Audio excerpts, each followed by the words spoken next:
네, 오늘 말씀 제목 같이 한번 읽어볼까요? 시작. 그리스도인의 삶. 아멘. 그리스도인의 삶이라는 제목을 가지고 수요 은혜 예배의 말씀을 전할까 합니다. 오늘 2장 17절. 이와 같이 행함이 없는 믿음은 그 자체가 죽은 것이라. 또 동일하게 26절에 영혼 없는 몸이 죽은 것 같이 행함이 없는 믿음은 죽은 것이니라. 아멘. 두 구절을 통해서 우리가 알 수 있는 결론은 뭐죠? 행함이 있는 믿음이 살아있는 믿음이다라는 우리가 단순 결론을 내릴 수 있습니다. 야고보서 말씀하면 딱 떠오르는 구절이 바로 이 구절이에요. 행함이 없는 믿음은 죽은 믿음이다.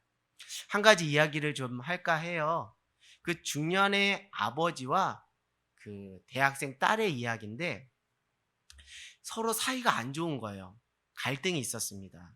그래서 어느 날 기회가 있어서 서로의 서운한 점들에 대해서 이야기를 하는데 그 딸이 아빠에 대해서 서운한 것이 여간 많은 게 아니었어요. 그것은 다른 것이 아니라 아빠는 젊었을 때부터 우리랑 같은 시간을 보내지 않았다는 거예요. 맨날 바빠서 직장 일에 바빴지 가정을 위해서 시간 내어 준 적이 없다라고, 아빠는 나에게 사랑한다는 말 한마디 해본 적이 없다라고 그렇게 아버지에게 하소연을 하는 거예요. 그 이야기를 들은 아버지는 이런 마음으로 딸에게 이야기했습니다. 딸아, 그것을 꼭 말해야 알겠니?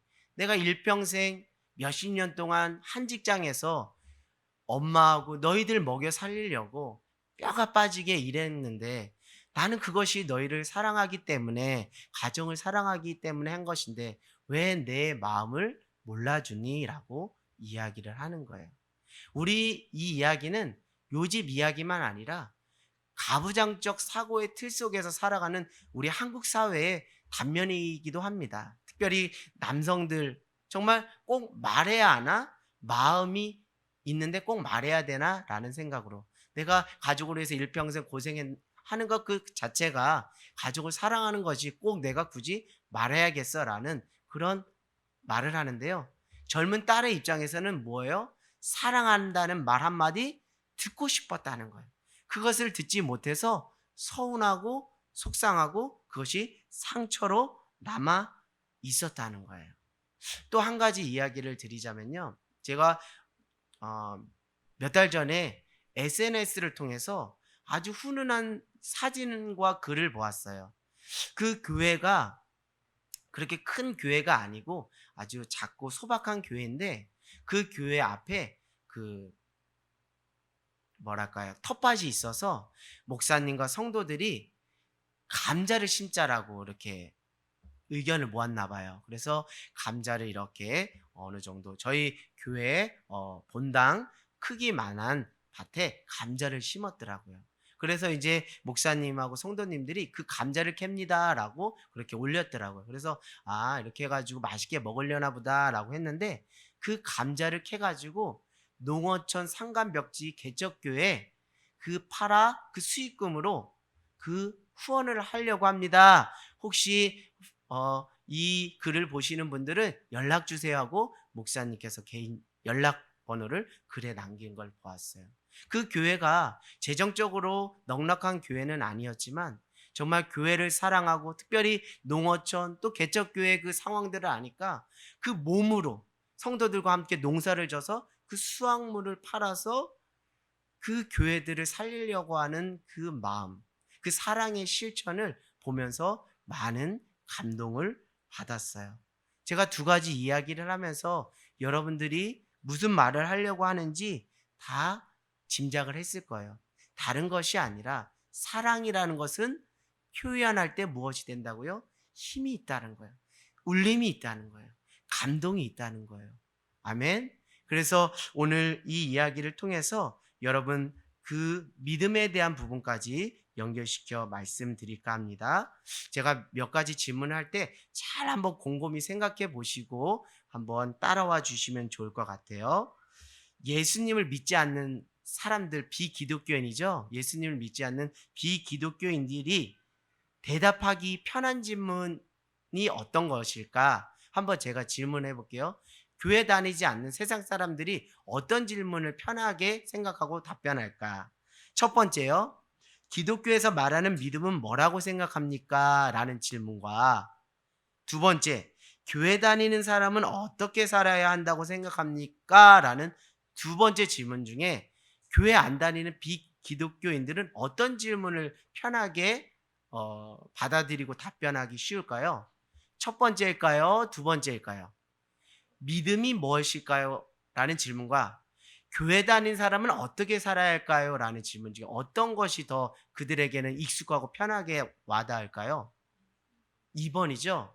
교회 다니는 사람은 어떻게 살아야 한다고 생각합니까? 그 질문이 믿지 않는 사람들에게는 편안한 그 질문으로 쉽게 답할 수 있는 질문이라 생각하는데요.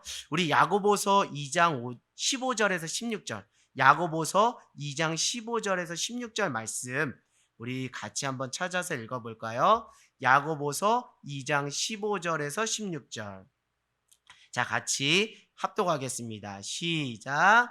만일 형제나 자매가 헐벗고 일용한 양식이 없는데 너희 중에 누구든지 그에게 이르되 평안히 가라, 덥게 하라, 배부르게 하라 하며 그 몸에 쓸 것을 주지 아니하면 무슨 유익이 있으리요. 자, 우리 17절도요. 이와 같이 행함이 없는 믿음은 그 자체가 죽은 것이니라. 아멘. 제가 방금 전에 질문 던진 것과 한번 연결시켜서 말씀드릴까 해요. 지금 우리가 야고보서 2장 15절에서 16절 어떤 장면이 연상이 되시죠? 정말 불우한 이웃이 도와달라고 간청하는데 그것을 외면하는 장면이 연상이 될 거예요.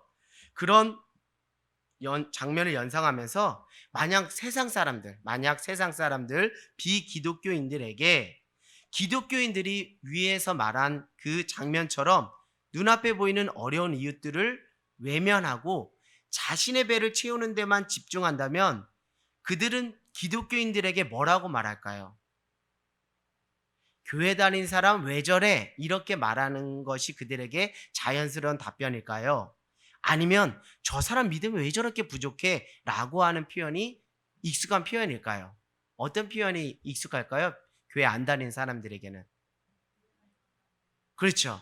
교회 다니지 않는 사람이 왜 저래? 라고 그렇게 표현하지 저 사람 왜 이렇게 믿음이 부족해? 믿음이 없어? 이렇게 표현하지는 않는다는 거예요. 다시 말씀드려서 비기독교인들에게는 그 익숙한 표현이 믿음이라는 표현보다는 교회 다니는 사람은 이렇게 살아야 돼.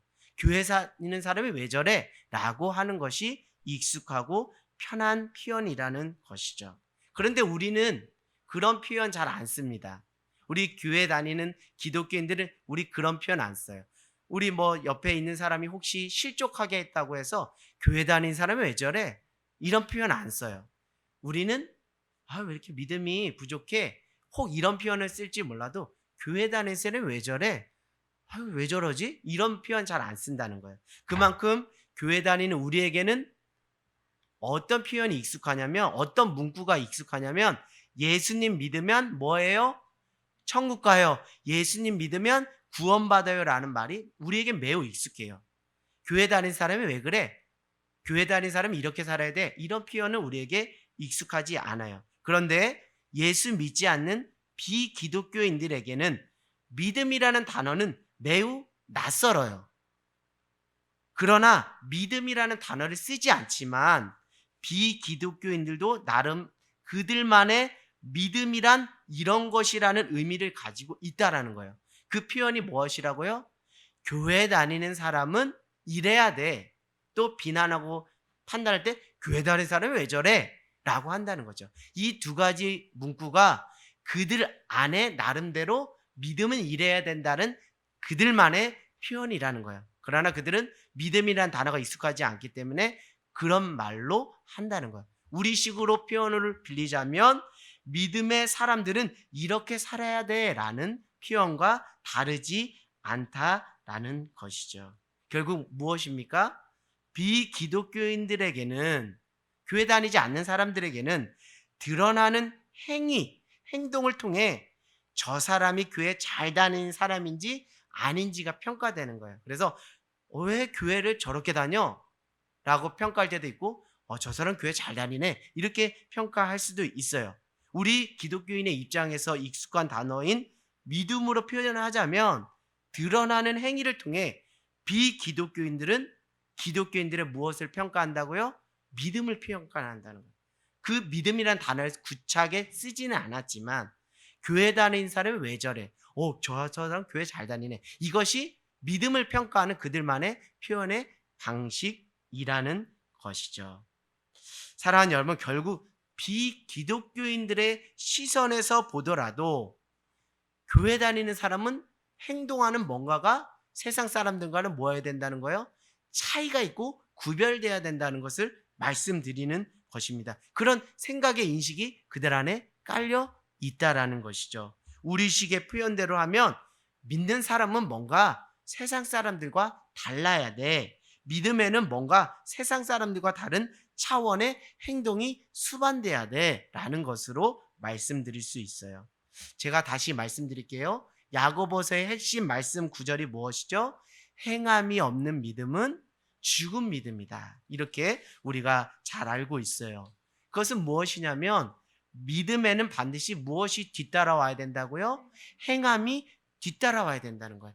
행함이 수반되어야 된다는 것이죠. 결국 결론적으로 말씀드리면 행함이 있는 믿음이 무슨 믿음이라고요?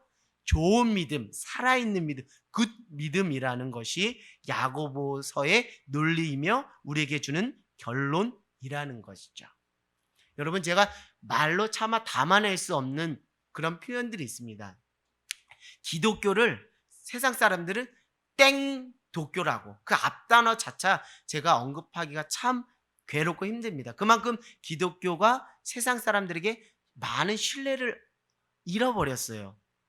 참 기독교가 한국 사회에 공헌한 것들이 많이 있습니다. 교육, 의료, 봉사 여러 가지를 많이 했지만 또 지탄을 받는 것도 당연해요. 또 매스컴에서 또 안 좋은 것만 부각해서 그런 것들을 하다 보니까 사람들에게는 일반화의 오류라는 것이 작동해서 교회는 다 그런 것이라고 다 이렇게 일반화하는 경우가 있어요. 그만큼 교회가 신뢰를 잃었는데 이 시점에서야말로 저는 야고보서 말씀이 정말 필요하고 다시 우리에게 신앙 안에서 재해석되고 그 의미가 우리 심령 안에 새겨져야 된다라는 생각을 해보게 됩니다. 여러분은 야고보서 하면 어떤 성경이라고 생각이 듭니까? 우선 행함이 없는 믿음은 죽은 믿음이다라는 그 말씀 구절이 떡 생각이 나겠죠. 여러분에게 있어서 야고보서 말씀은 어떤 말씀 성경으로 읽혀지십니까? 저는 오늘 이 야고보서 말씀을 보면서 현대인의 그 시점, 이 기독교가 신뢰를 잃은 이 시점에서 야고보서가 저에게 이렇게 읽혀졌어요. 한번 들어봐 주시면 좋을 것 같아요. 야고보서는 누가 썼죠? 야고보 사도가 쓴 거나요? 아니고, 야고보 사도가 쓴 게 아니고 예수님의 친형제인 야고보가 쓴 거예요. 예수님도 육신적인 형제가 있었죠. 그 형제 중에 야고보가 야고보서를 썼어요. 그래서 이렇게 야고보서를 기록했는데 저는 이 야고보서가 이렇게 읽혀졌어요. 야고보서를 쓴 야고보는 비기독교인의 시선에서 익숙하게 표현되는 질문, 무엇이랬죠? 비기독교인의 시선에 익숙하게 표현되는 질문, 교회 다닌 사람이 왜 저래? 교회 다닌 사람은 이렇게 살아야 된다라는 그들의 익숙한 표현의 질문을 절대 무시하지 않고 그 질문을 어떻게 해요? 기독교인들의 익숙한 표현의 방식으로 바꿔서 다시 던져준 거예요. 그 질문은 뭐죠? 참된 믿음이 무엇인가? 도대체 믿음이 무엇인가? 바른 믿음이 무엇인가라는 것을 질문을 던지면서 동시에 그 질문, 그 참된 믿음이 무엇이라고 야고보서는 그 야고보서를 통해서 구체하게 그 질문에 대한 답을 주고 있다. 그런 성격의 성경이 야고보가 아닌가라는 생각을 해보게 돼요. 제가 왜 이런 말씀을 드리냐면 우리는 우리 믿음의 공동체 안에서 생각하고 말하고 행동하는 것에 너무 익숙하고 젖어져 있어요. 왜냐하면 우리가 같은 믿음의 멍에를 맺기 때문에요. 그러나 외부자 타인의 시선에도 우리가 한 번은 민감하게 반응할 필요가 있어요. 세상 사람들은 과연 나를 어떻게 보는가? 세상 사람들은 과연 기독교인들을 어떻게 보는가? 세상 사람들은 과연 교회를 어떻게 보고 있는가?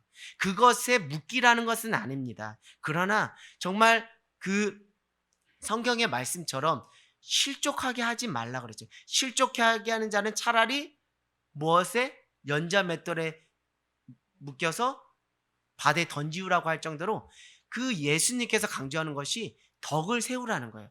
그것은 실족하게 하지 말라는 거예요. 여러분의 행하는 삶으로 말미암아 세상 사람들에게 실망 끼쳐드리지 마세요라는 거예요. 그런 말씀을 염두할 때 우리가 외부자들이 우리를 어떻게 보는지에 대한 그 시선에도 우리가 집중해 볼 필요가 있는 거예요. 다시 말씀드리면 비기독교인들에게 익숙한 표현인 교회 다니는 사람은 이렇게 살아야 된다는 그들의 표현을 무시하지 말라는 거예요. 교회 다니는 사람 왜 저래? 라는 비난과 손가락질을 무시하지 말라는 거예요. 그것이 우리들에게 익숙한 표현인 믿음으로 산다는 것이 무엇인가 라는 그 질문과 어떻게 했다고요? 표현은 달라도 의미는 맥락은 뭐하다고요? 같기 때문에 우리에게 믿음으로 사는 것이 무엇이라는 그 질문, 무엇이 참된 믿음인가라는 질문으로 우리에게 읽혀지는 것이 우리에게 유익하고 교훈이 된다는 것이에요. 그것을 그 질문과 그 답을 누가 해줬다고요? 예수님의 형제 야고보가 야고보서에서 구체적으로 말씀하고 한 구절로 말하면 행함이 없는 믿음은 죽은 믿음이다. 행함이 있는 믿음이 좋은 믿음이다. 믿음에는 반드시 행함이 수반돼야 된다라는 결론을 내릴 수 있는 거예요. 그렇다면 우리가 너무나 잘 아는 행함이 없는 믿음은 죽은 믿음이다라는 말씀이 어떤 의미를 갖는지 여러분 그것에 대해서 한번 곰곰이 생각해 보셨는지요? 곰곰이 생각해 볼 필요가 있어요. 즉 행함이 있는 믿음이 살아있고 좋은 믿음인데 그것이 도대체 어떤 믿음인지를 우리가 좀 한번 깊이 있게 묵상하고 믿음이 어떤 것인지 우리가 다시 한번 발견하고 좋은 믿음 안에 서기를 도전하는 것이 우리의 과제이고 숙제라는 것이죠. 자, 첫 번째 말씀드립니다. 첫 번째, 아까 전에도 표현되지 않는 사랑은 무엇이 없어요? 능력이 나타나지 않는다는 거예요. 그러니까 표현이 없는 사랑은 사랑이 아니다라는 결론. 아까 전에 그 아버지와 딸의 대화를 통해서 말씀드렸듯이 제가 말씀드리는 그것은 믿음에는 반드시 무엇이 있기 마련이다? 실체가 있기 마련이다. 우리가 믿음을 뜬구름 잡는 것이라고 말하지 않아요. 믿음엔 반드시 뭔가 실체 그 증거가 있습니다.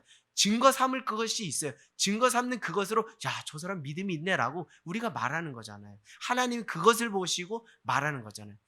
한 가지 성경의 예를 들면 우리 야고보서 2장에도 말씀드리고 있듯이 아브라함에게는 믿음의 실체가 있었습니까? 없었습니까? 있었어요. 구체적인 그 실체가 무엇이었죠? 100세 얻은 사랑하는 아들 이삭을 누구에게 바치는 거? 하나님을 위해 바치는 그 순종의 실체가 그로 하여금 하나님께서 그를 뭐라고 명하셨죠? 믿음의 조상.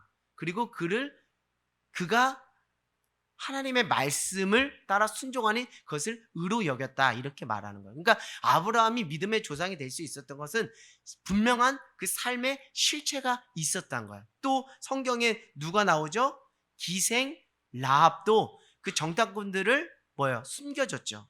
그것은 무엇이요? 그가 믿는 실체가 분명히 있었기 때문에 그가 믿음의 행동을 한 거예요. 기분에 따라 감정에 따라 한 것이 절대 아닙니다. 그러니까 여러분들이 내가 믿음이 있는가라고 보실 때 내 안에 내가 깨닫고 알아갈 수 있는 또 세상 사람들이 하나님이 누구도 부인할 수 있는 믿음의 정확한 실체로서의 알맹이 알자가 있는지를 보시라는 거예요. 그 믿음이 정말 좋은 믿음이라는 것을 여러분들에게 다시 한번 말씀드립니다. 그것을 야고보서의 표현대로 말하면 그 믿음의 실체에는 무엇이 반드시 따르게 되어 있다고요? 행함이 따르게 되어 있다는 것이죠. 연결지어서 말씀드립니다. 두 번째요. 행함으로 믿음이 있다는 것을 무엇해야 된다는 거예요? 증명해야 된다는 거예요. 행함을 통해서 그 사람이 믿음을 증명하게 된다. 그러니까 그 행함이라는 것을 통해서 저 사람 믿음이 있구나라는 것이 증명된다는 거예요. 아브라함이 백세 얻은 이삭을 모리아 산에 가서 하나님 앞에 제단을 바치는 그 행함을 통해서 하나님이 너는 믿음이 있는 사람이구나. 너가 그 행동을 통해서 너의 믿음을 증명해 보였구나. 나에게 보여주었구나 라는 것을 말씀드린 거예요. 결국 믿음의 결과로서 행동을 말하는 것입니다. 즉 행할 수 있도록 원인과 동기로서 무엇이 작동하는 거예요? 믿음이 작동하는 거예요. 그러니까 하나님을 믿었기 때문에 아브라함이 백세 얻은 이삭을 모리아산에 바칠 수 있었다는 거예요. 자, 그러면 여러분 이제 한번 이런 오해를 여러분 또 하실 수 있어서 그것을 불식시키기 위해서 말씀드립니다. 그러나 행함이 없는 믿음은 죽은 믿음이기 때문에 어떤 믿음이 좋은 믿음이라고요?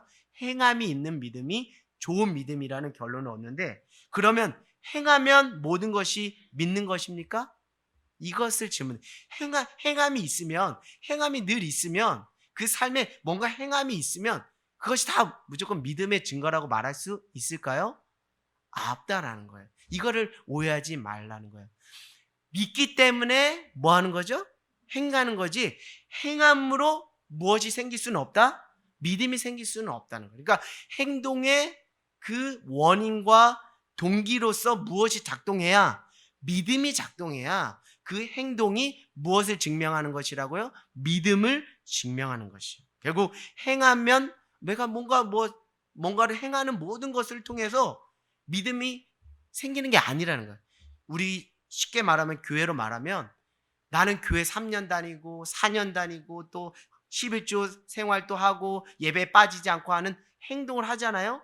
행위를 하잖아요. 그렇게 한다고 해서 그것이 자연스럽게 믿음으로 연결될 수 있겠지만 아닐 수도 있다라는 거예요. 결국 이 믿음이라는 것은 인간의 어떤 행위적인 노력으로 뒤따라오는 그 결과물이 아니라 성령님의 역사하심 가운데서 우리에게 믿음의 씨앗을 넣어주시는 거예요. 내가 믿고 싶어서 믿는 게 아니라 믿어지게 성령께서 역사하심으로, 로마서 표현대로라면 믿음에서 믿음을 이루게 하는 거예요.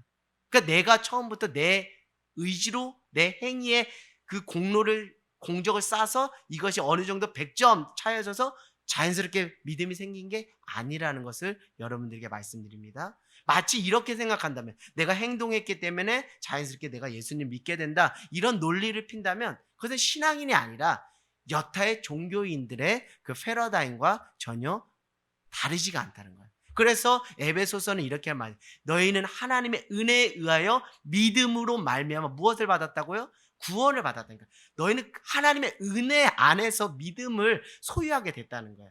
알겠죠? 무슨 의미신지 알겠죠? 그래서 비기독교인들이 불의웃을 돕는 행위를 했어요. 막 이렇게 수해가 나서 어떻게 얼마씩 그렇게 불이웃 기금을 이렇게 냈어요. 그러면 우리가 그 사람이 선한 행동을 한 것은 누구도 부인할 수 없지만, 그 사람이 그런 행위를 했다고 해서 저 사람이 믿음이 좋다 이렇게 말할 수 있습니까? 아니에요. 그렇게 말하지 않아요.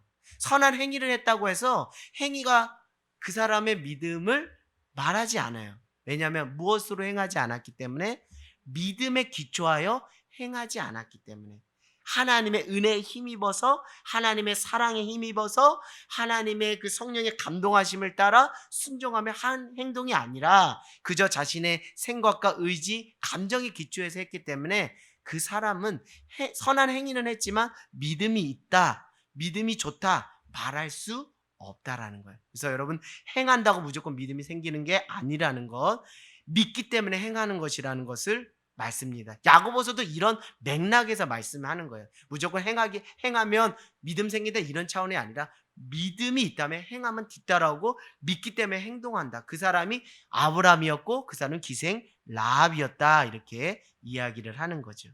우리 기독교인들에게는 믿음이라는 단어는 익숙하지만 행함이라는 단어는 어색하고 또 거부감이 있고 나름의 오해가 있어요.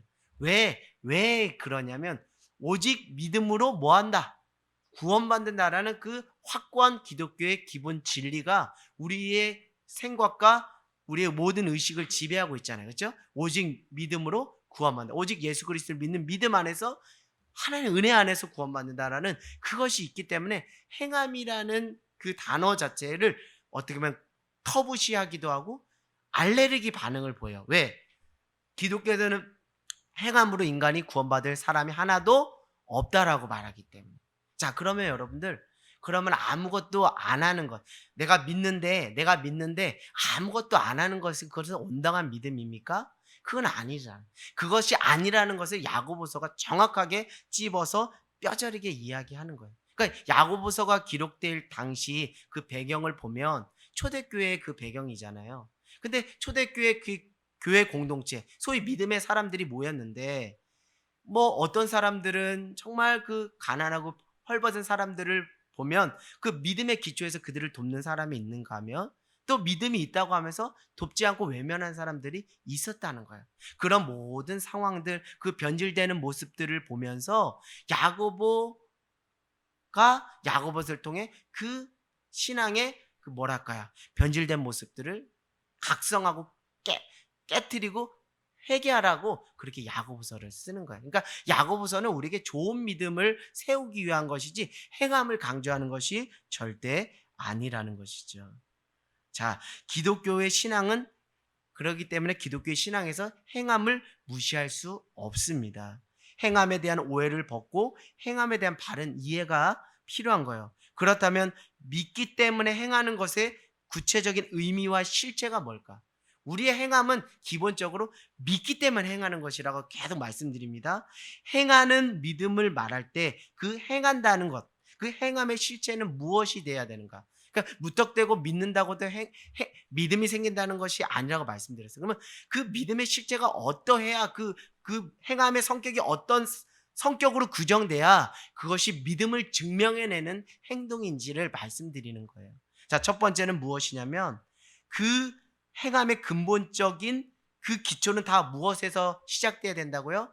믿음에서 시작돼야 된다는 그 대전제를 말씀드립니다. 그건 계속 여러분들에게 말씀드려요.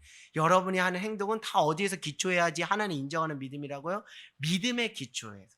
그래서 아브라함이 믿음의 조상이 된 것도 다 믿음의 기초하에서 하나님 말씀에 순종했기 때문에 그가 믿음의 조상이 된 것입니다. 이 전제가 흔들리면 안 돼요. 여러분이 그러니까 무슨 행동을 할 때 내가 믿음의 기초에서 했는가, 아니면 나의 공로, 나의 생각, 나의 감정의 기초에서 했는가를 분별하시면서 하라는 거예요. 혹 내 공로를 드러내고 인정을 받기 위해서 했다 그러면 그것을 잠깐 끊어내고 무엇해야 돼요? 기도하고 하나님의 마음을 받고 하나님의 뜻을 분별한 후에 행해도 늦지 않다라는 거예요. 만약에 그 성경의 표현대로 그 믿음의 기초에 행하지 않고 하면 사람들은 그걸 잘 모르죠. 아, 저 사람 불의 도와서 착한 선한 일 했다라고 세상 사람들 혹 교회 공동체는 박수를 치겠지만 그 사람은 이 땅에서는 상급을 받을지 몰라도 하나님 나라에서는 무엇이 없다고 그래요? 상급이 없다라는 거예요. 알겠죠? 그래서 여러분 모든 행동의 기본 기초는 믿음의 안에서 기초해야 되는 대전제가 여러분 흔들리지 않기를 원합니다. 자, 마태복음 7장 21절 말씀 한번 읽어보겠습니다. 마태복음 7장 21절. 우리 신약 마태복음 7장 21절 말씀 한번 읽겠습니다. 자, 마태복음 7장 21절 신약입니다. 너무나 잘 아는 말씀이에요.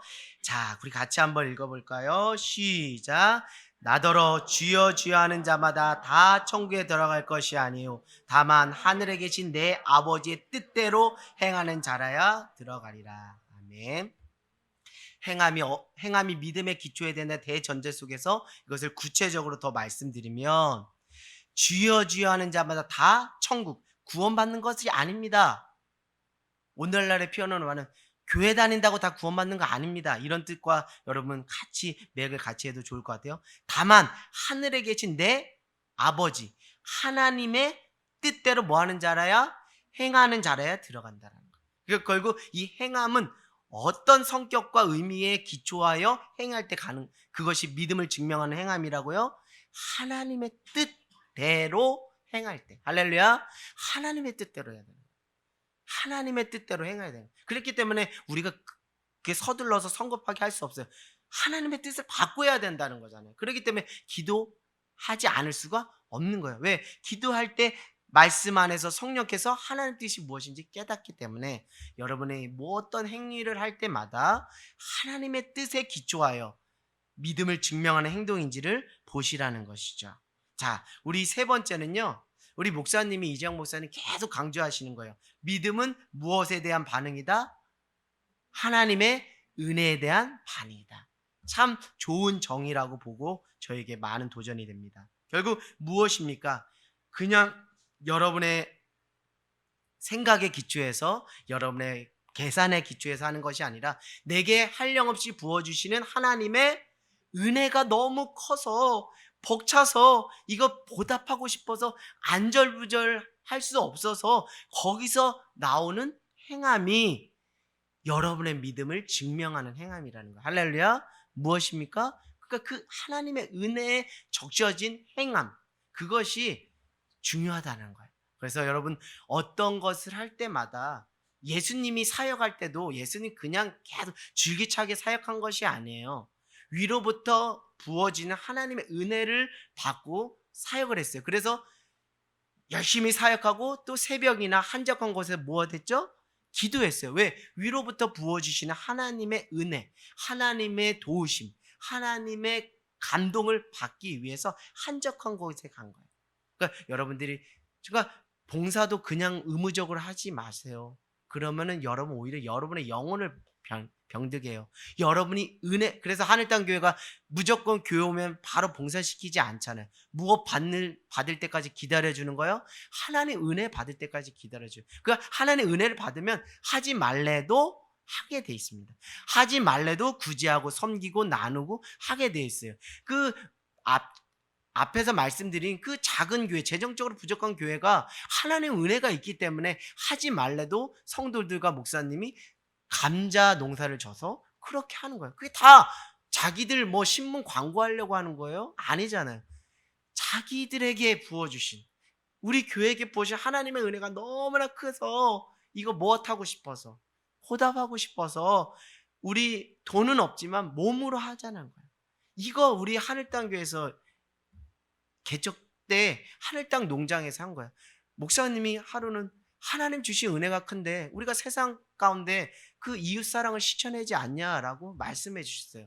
그때 마침 저희가 한 20평짜리 그 주말 농장 텃밭을 이렇게 렌트해서 아이들과 그 이렇게 자연 체험을 하고 있었는데, 이제 다 여름에 뭐죠? 이제 그 토마토 엄청 많이 심었어요. 뭐 우리 아실 텐데 토마토, 뭐 치커리, 상추 뭐 했는데 열심히 했는데 나중에 이제 장마가 두세 번 오니까 거기가 다 풀숲이 된 거예요. 그래서 아유, 이제 완전히 이제 두 손 두 발 다 들고 이제 가을쯤에 뭐를 심죠? 거기다 김장 배추를 심잖아요. 그래서 다 갈아엎고 김장 배추 한 200포기를 그 아이들과 우리 성도님들과 같이 심었어요. 그러면서 이제 처음엔 그런 생각이 없었는데 심으면서 하나님이 은혜를 주시더라고.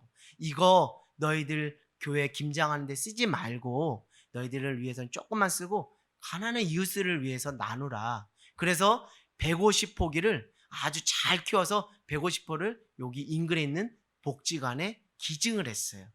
그 무위탁 독거노인들 겨울에 김장김치 맛있게 식사하시면서 하시라고.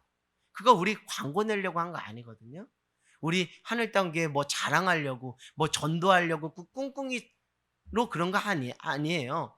개척 초반에 물질은 없는데 물질로는 어떻게 할 수 없으니까 어떻게 할까 하다 몸으로 그냥 그렇게 한 거예요. 그 다 하나님 은혜 안에서 한 거예요. 그래서 그것을 하는 성도들 하나하나 불평불만하지 않았어요. 왜? 그들 안에 무엇이 있기 때문에, 하나님의 은혜가 있기 때문에 너무 신났어요. 우리도 하나님을 위해서 쓰임 받을 수 있구나. 우리도 하나님을 위해서 이웃사랑을 실천할 수 있는 교회구나. 물질이 없다고 못하는 것이 아니라 마음만 있으면 그 몸으로도 섬길 수 있구나라는 그런 어떤 좋은 경험들을 하게 되었다는 것이죠. 여러분, 우리는 지금 구원의 여정을 가고 있어요. 구원의 완성을 향해 마지막 때 하나님께서 생명의 면류관을 그 딱 쓰여질 그 시점을 향해 우리가 지금 믿음의 경주를 하고 있어요. 그 경주를 위해서 우리가 반드시 해야 될 프로세스 과정이 있는데, 지난 금요일 날도 말씀드린 것처럼 무엇이죠? 성화예요. 예수님 닮는 거예요. 예수님을 닮아가는 거예요. 그런지 누구든지 안 했으면 새로운 피조물이라. 그리스도 안에서 우리가 조금씩 조금씩 뭐 하는 거예요? 변하는 거예요. 그러니까 행함이라는 것은 어떤 차원에서 이해돼야 된다고요? 성화의 차원에서 이해된다는 거예요. 그러니까 그 행함이 나의 공로를 드러내고 나의 공덕을 쌓는 이런 차원이 아니라 내 행함의 모든 그 행위가 예수 닮는 것에 기초해야 된다는 거예요. 내가 옛날에 막 빡빡 화를 내고 막 승질 빠락빡 내도 예수님을 믿는 사람으로서 예수님을 닮아야 되니까 그 온유하고 겸손함으로 내가 변화되지 하면서 나를 계속 치는 거예요. 나를 주님의 십자가 앞에서 나를 쳐서 복종시켜 주시옵소서라고 기도하면서 그렇게 조금씩 변하는 그 행동이야말로 세상 사람들에게, 야, 저 사람 참 교회 다니는 사람, 정말 교회 잘 다니는 사람입니다. 우리 식표현으로 말하면 저 사람 믿음 좋다. 이런 그 믿음에 무엇을 얻는 은혜를 주신다고? 증거를 삼는 은혜를 주신다는 거예요. 그러니까 여러분들이 하는 모든 행동에 성화라는 개념을 관가해서는 안 돼요. 그러니까 여러분들이 어떤 선행을 하거나 어떤 누구를 용서하거나 어떤 것을 할 때 어떤 보상 심리로 내가 저렇게 용서하고 내가 저렇게 베풀었는데 저 인간 그것도 몰라서 이렇게 하지 말고, 다 이런 프로세스가 누구를 닮는 거? 예수님을 닮아가는 우리의 인격의 변화를 이루는 성화의 관점으로 바라볼 때 그 행함이 믿음의 증거가 된다는 거야. 할렐루야. 무슨 말이신지 아시겠죠? 요즘 여러분들 아파트 청약 되면 정말 좋잖아요. 그렇죠? 그래서 어떻게 해서 아파트 청약이 됐대요. 제 얘기가 아니고 누가 그랬대요. 제 이웃에 있는 이웃 엄마가, 그 우리 수아 주원이 같이 다니는 그 애기 엄마가, 어린이집 엄마가 자기가 요 근처에 아파트 청약됐다고 엄청 좋아하다라는 거예요. 이제 그 엄마는 무엇이 된 거예요? 내 집이 어떻게 된 거예요? 장만된 거죠. 왜? 청약에 당첨됐으니까. 아무개 씨 청약 당첨됐어요. 통보를 받았으니까. 우리가 예수님을 믿고 무엇 됐죠? 구원 받았잖아요. 그렇죠? 부인하십니까? 이것은 명백한 믿음의 고백이고 사실인 거예요. 우리 예수님을 믿고 구원을 받았어요. 이미 구원을 받았습니다. 그러나 여러분, 아직 구원의 완성은 이루지 않았어요. 이미와 아직의 긴장관계 속에서 우리는 그 프로세스를 갖고 있는 거예요. 예수 닮는 성화의 과정을 갖고 있는 거예요. 이미 아파트 청약에 당첨돼서 내 집이 마련된 거예요. 그러나 아직 집에 들어갔어요? 안 들어갔어요? 안 들어갔어요. 왜? 무엇을 치러야 돼요? 잔금을 치러야 돼요. 그러면 내가 청약에 당첨됐다고 아이고 신난다 하고 뒷짐지고 가만히 있으면 내가 집에 들어갈 수 있습니까? 무엇을 하는 행위가 수반돼야 돼요? 잔금 치르는 행위가 수반돼야 되는 것처럼 우리도 그런 상황 가운데 놓여 있다고. 우리가 예수님을 믿음으로 우리는 구원받았어요. 이미 구원은 시작되고 완성됐어요. 이미 우리는 구원받았어요. 그러나 구원의 안성은 아직 이루어진 것이 아니라는 것. 그 차원의 그 긴장관계 속에서 우리의 행함이 그것과 맞닿아 있어야 된다는 것. 다시 말씀드리면 구원받은 자로서의 합당한 삶으로서의 행동을 살아내야 된다는 것이에요. 그것을 말씀드리는 거예요. 구원받았기 때문에 로또 당첨됐기 때문에 만사형통 망고땡이다 이게 아니라 구원받았기 때문에 구원받은 사람으로서의 삶에 합당한 삶을 살아가는 몫이 행위로서 우리에게 있는 거예요. 그것을 지금 그렇기 때문에 여러분들이 교회에 나와서 신앙생활하면서 꾸준히 기도하고 꾸준히 말씀 듣는 거예요. 꾸준히 믿음의 공동체 안에서 나와서 믿음의 생활을 하는 거예요. 왜요? 하나님 나라 천국 그 갈 때까지 우리는 그렇게 믿음에 합당한 삶을 살아야 될 그리스도의 책무가 있기 때문이죠. 아멘. 자, 여러분, 이것은 여러분들한테 한번 좀 말씀드릴까 해요. 여러분, 말씀과 기도 가운데 있으면 뭔가 찌릿하지 않아요? 쉽게 표현하면 뭔가 마음에 감동이 안 옵니까? 감동이 오잖아요. 말씀과 기도하면 성령께서 우리를 인도하셔서 뭔가 우리로 하여금 순종하지 않으면 안 되게끔 그 강권적인 힘을 불어넣어 주셔요. 뭐 예를 들면 어떤 영혼을 바라볼 때 정말 긍휼한 마음이 들어요. 최근에 제가 어떤 권사님과 이렇게 교제하면서 가는데 옛날에는 그 가족이 정말 미웠다는 거예요. 나를 힘들게 하니까 너무 미웠다는 거예요. 근데 자기가 말씀을 보고 또 기도하고 또 직장 생활 가운데서 찬송을 하다 보니까 특별히 성령께서 어느 찬송에 딱 꽂히게 하면서 내 가족이, 나를 괴롭히던 그 가족이 너무나 불쌍해 보이더래요. 돈도 많고 아실 것 없지만 저 사람 저렇게 가면 구원받지 못하는데 지옥불에 떨어지는데 어떡하나 하면서 그 영혼을 위해서 자꾸 기도하라는 하나님이 감동을 주시더래요. 말씀과 기도 안에서 성령이 인도하시는 대로, 성령이 감동하시는 대로 하나님의 마음을 따라 행하는 그 행함이 무엇이라고요? 필요하다는 거예요. 그 행함이 믿음을 증명해내는 행동이라는 거예요. 오늘 여러분 삶을 돌아보십시오. 말씀과 기도에 기초하여 성령께서 감동하심을 따라 순종함으로 반응했던 행함이 있는지요. 그 삶을 살아낼 때 나중에 자기 스스로 고백해요. 나 잘 살았다. 하나님, 저 이 땅에서 잘 살고 왔어요. 저 좀 받아주세요. 하나님도 맞이해요. 그래, 수고하고 애썼다. 착하고 충성되는 동안 네가 지극히 작은 것에 충성해 내가 더 큰 것을 너에게 맡긴다. 내가 생명 멸류관 너에게 주어라. 그런 거예요. 저도 육신의 몸을 입고 있지만, 육신대로 행할 때가 있지만, 그러나 말씀을 보고 기도할 때 어떤 말할 수 없는 성령의 강권적인 그 인도하심이 있고 감동하심이 있어요. 그럼 내가 자존심 내세우지 않고 내가 먼저 굽히게 돼 있더라고요. 내가 먼저 손을 내밀고 내가 먼저 끌어안게 되더라고요. 그것은 내가 한 것이 아니에요.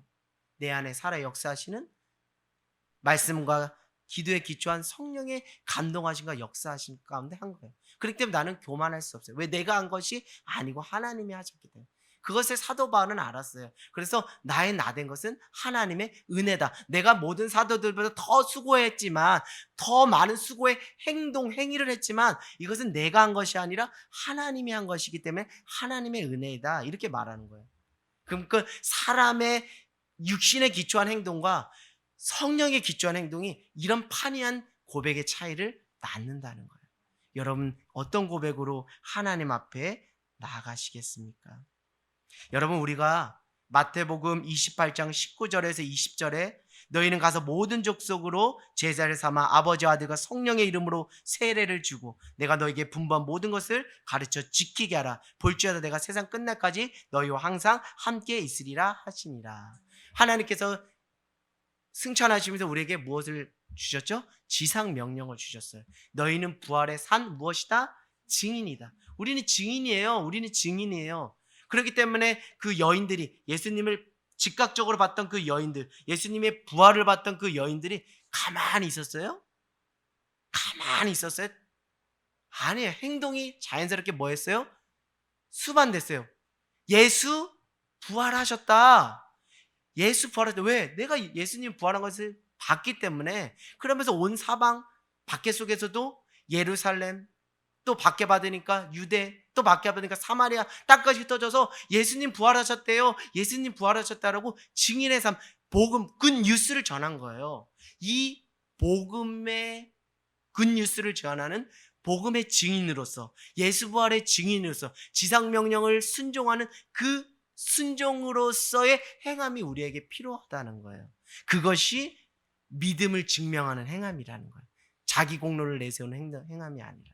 그렇기 때문에 우리 교회의 교회됨, 성도의 성도됨의 기본은 무엇이에요? 예수님을 전하는 거예요. 예수님을 전하는 거예요. 나를 전하는 것이 아니라 예수님을 전하는 거예요. 건강한 교회는 뭡니까? 예수님만 드러나는 거예요. 우리가 뭐 이렇게 예수님 열심히 전하고 전도 축제하고 뭐 해서 우리 교회가 몇백 명 늘었대, 이런 거 자랑하는 게 아니에요. 이거는 인간의 행위를 자랑하는 거예요. 우리는 누구만 자랑하는 거예요? 예수님만 자랑하는 거예요. 왜? 우리의 사명은 어디에 있기 때문에? 예수 전하는 것에 있기 때문에 예수 전하는 그 행함만 하나님이 귀하게 보시는 거지. 너희들 실적 많이 쌓았다, 그래, 아이고 몇 명 모았다, 그래, 그거 자랑하는 게 아니에요. 그래서 여러분들, 그 여러분의 행함은 어디에 기초해야 된다고요?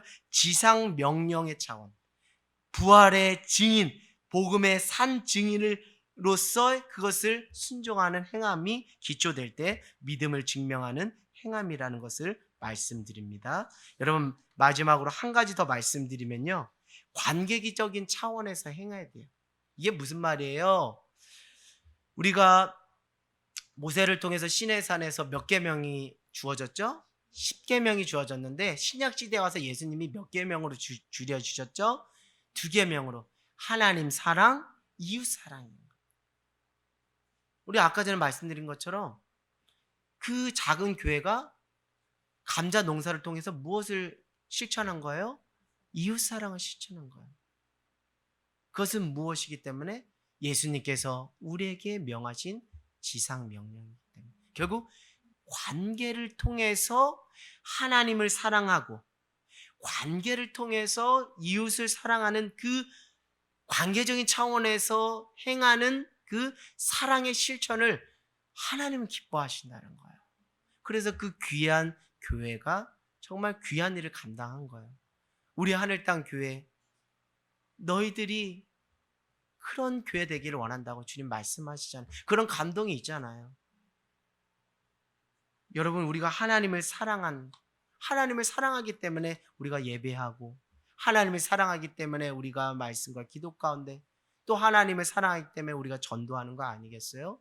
우리가 이웃을 사랑하기 때문에 우리가 내 할 것을 내려놓고, 초대교회처럼 그 부한 자들은 자기의 소유를 다 팔아서 사도들의 발에 놓고 가난한 자가 한 명도 없었다라고, 실질적 결과로는 그건 뭐예요? 하나님께서 우리에게 명하신, 예수님을 통해서 명하신 하나님 사랑과 이웃 사랑의 관계적인 사랑의 실천을 행함으로 하나님께서, 야, 너 진짜 믿음의 사람이구나 라는 것이 인정되고, 세상 사람들로 하여금 저 사람 진짜 예수쟁이야, 정말 저 사람 예수 잘 믿어, 저 사람 정말 교회 잘 다니는 사람이야 라는 그 믿음을 인정받을 수 있다라는 것이죠. 여러분, 우리에겐 소원이 있습니다. 우리에겐 소원이 있어요. 여러분에게도 이런 소원이 있기를 원해요.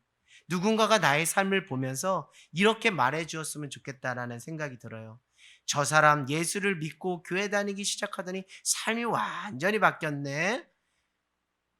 저 사람의 삶을 보면 예수님을 말하지 않을 수 없고, 저 사람의 삶을 보면 나도 저 사람처럼 교회 가고 싶다라는 말을 하지 않을 수 없고, 저 사람의 삶을 보면 하나님이라는 분이 살아는 계신 것 같은데 라는 말을 들을 수만 있다면, 저 사람의 삶을 통해서 하나님의 사랑이 뭔가 느껴질 수만 있다면 그것이 얼마나 좋을까. 그것이 우리의 소원, 여러분 모두 하늘땅 공동체의 소원이 되기를 원합니다. 결국 삶을 통해서, 총체적인 삶을 통해서 평가를 받는 것이고요, 총체적인 삶으로 평가된 그 믿음을 기초하여서 그 믿음에 따라서 구원이 완성되는 것이라는 것을 야고보서가 우리에게 말하고 있는 거예요. 여러분은 그리스도인이십니까? 여러분 그리스도인이세요? 아멘이십니까? 여러분 그리스도인이시잖아요. 더 좋은 그리스도인 되기를 원합니다. 더 좋은 믿음의 그리스도인 되기를 원해요. 그러려면 여러분, 믿음이 머리에만 있어서는 안 돼요. 머리에만 있어서는 안 돼요. 이 믿음이 가슴으로 내려오고 손과 발로 내려와서 하나님께 받은 사랑과 은혜를 세상 가운데 흘려보내는 행함이 수반되는, 행함이 따르는 그 믿음이기를 여러분 간절히 소망합니다. 결국 그리스도의 삶은 믿음으로 행하는 삶이에요. 오늘 말씀 제목의 결론은 무엇이냐? 그리스도는 어떻게 살아야 되는가? 믿음에 기초하여 살아야 된다는 거예요.